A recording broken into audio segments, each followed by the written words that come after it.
그러니까 이게 왜 600억 원까지 올라갔냐면 당시에 이제 그 전에 특검에서 뇌물죄라고 이제 적용했던 게 433억 원입니다. 근데 삼성이 재단에 출연한 204억 원, 그리고 장시호 씨가 운영했던 동계스포츠 쪽에 간 돈이 16억 원, 그리고 정유라 씨 승마 지원 명목으로 주거나 주기로 약속한 돈이 213억 원, 그래서 433억 원이었는데 이건 이제 오로지 삼성 혹은 정유라만 관련된 것이었고요. 이제 추가가 된 거죠. 롯데는 70억 원, 그 SK는 89억 원인데요. 실제 이제 차이점은 그겁니다. 지금 왜 울고 한 명은 웃고 그랬냐면 롯데 같은 경우는 실제 70억 원이 지원이 됐습니다.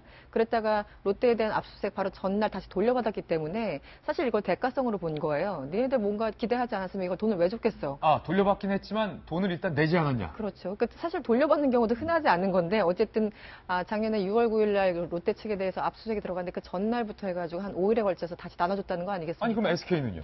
SK는 89억 원을 이제 그 K스포츠 측에서 요청을 했는데 이거 너무 비싸니까 아까 말씀하신 대로 30억 원만 줄게라고 이제 구두 약속을 했어요. 근데 그것도 지원하지 않았죠. 그러니까 실질적으로 SK에서 최순실이나 뭐 재단 쪽으로 건너간 돈은 없습니다. 제로.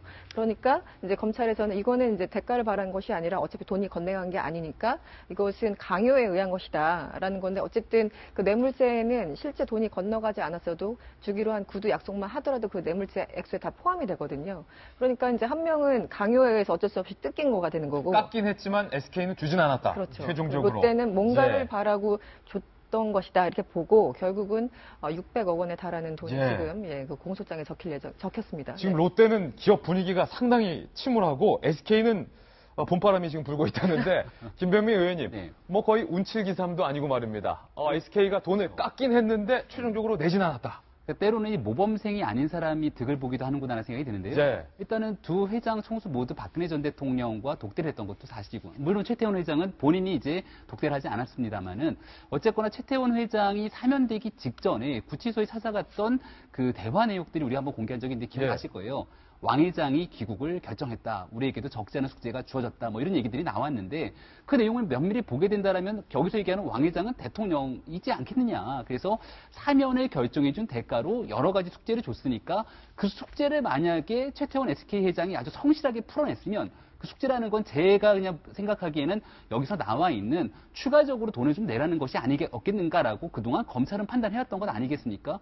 근데 실제 보니까 SK 최태원 회장을 비롯한 SK 입장에서는 사면이 되긴 됐는데 그 이후로 뭔가에 대한 출연이라든지 이런 내용들이 없었던 거예요. 네. 오히려 돈을 내라고 얘기하니까 이거 낼 수 없다 그러면서 돈을 더 깎았고 사실 물건 사는 관계에서도 돈을 그냥 아예 애당초도 물건을 안 사면 그냥 그런가 본다 한데 깎을 때까지 깎고 물건을 안 사면은 참 파는 사람 입장에서는 기분 나쁘지 않습니까? 굉장히 기분 나쁜 거죠. 근데 깎을 때까지 가격만 깎아서 깎고 갔다고. 사업성이 있네 없네 네. 따지더니 마지막에 돈을 안 주니까 아마 최순실 입장에서는 SK라는 회사가 참 밉지 않았겠는가 하는 생각이 드는데 그래서 어제 배신의 정치를 하고 있다. 그런 여러 가지 정황 증거들에 따라갖고 SK 입장을 검찰이 바라봤을 때는 결국은 이게 대가성을 입증하려면 당연히 돈을 내야 되는데 네. 돈을 내지 않았으니까 여기는 강요에 해당된다라고 봐서 강요를 한 제3자 뇌물 강요죄로 박 전 대통령은 기소를 했지만 최태원 회장은 여기서 빠진 그런 내용으로 보입니다. 최태원 회장 천만다행이었네요. 안 준 게. 이게 참 전화위복 같은 게 네. 있는 것 같아요. 이게 강요가 될지 뇌물이 될지 법원에서 최종적으로 판단이 되겠지만은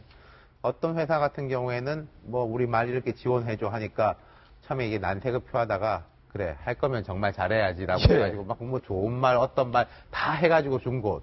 그리고 어떤 회사는 달라는 대로 이게 줬다가 또 이제 뭐 반납을 받았지만 달라는 대로 줬던 게 이제 걸린 것이고 어떤 회사 같은 경우에는 이게 뭐 SK 측은 그런 이야기를 하더라고요. 자기네 이제 사회공헌팀에서 좀 봐도 기획서가 너무나 부실해가지고 예. 이거 안 된다라고 강하게 했다.